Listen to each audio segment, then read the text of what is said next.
Alright, what is going on, everybody?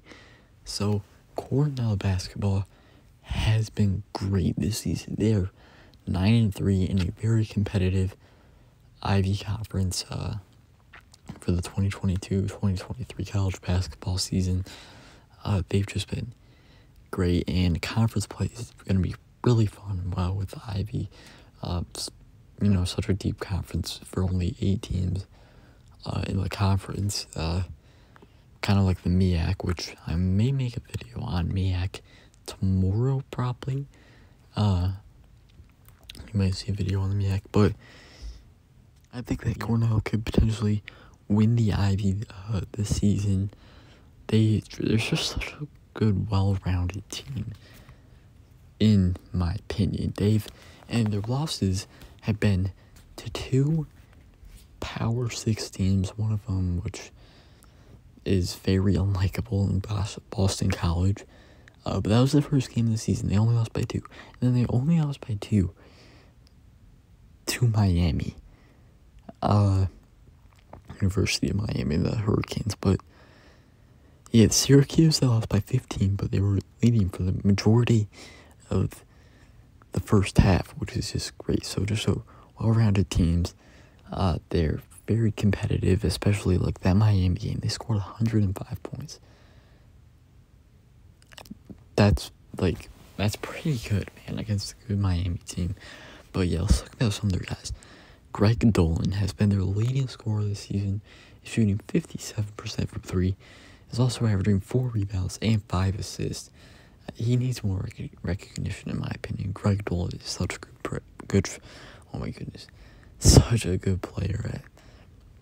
Could not speak there for a second, but yeah, also Nazir Williams has been good for them, averaging 12 points, 4 rebounds, shooting 36% from 3.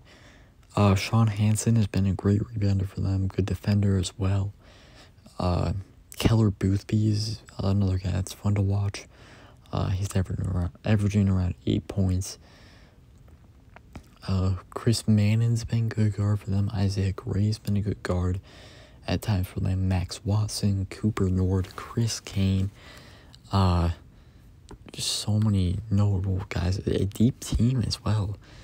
They've got a lot of solid guys on their team. DJ Nix, we found able to see a little bit of him this season from the freshman Josh Baldwin as well. A.K.A. Okereke as well.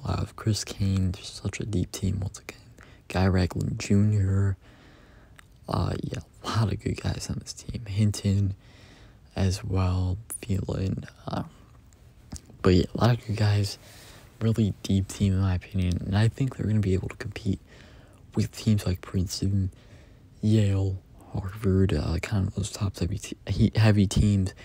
And same with Brown, honestly. Dartmouth is going to be there as well. Columbia. Those teams are on the rise, but I still think Cornell is definitely better than those teams. But yeah, just great start to the season for Cornell, and they beat some good mid-majors as well. They just put up 90 plus against Colgate, and they won. They beat Canisius, they beat St. Francis, they beat Lafayette, they beat Lehigh. They put up a decent amount of points in all of these games as well. They beat Delaware, which is a great win as well. They've got one more non-conference game coming up on the 29th against Binghamton, and with potential move to 10-3. And then they've got Dartmouth as well, with potential move to 11-3. You still got Pennsylvania, which I did forget to mention. But yeah, this is deep Ivy League, but watch out for Cornell, honestly. We'll see how they do. And yeah, that's going to be it for me. Subscribe for more mid-major college basketball content. And yeah, I'll see you next time.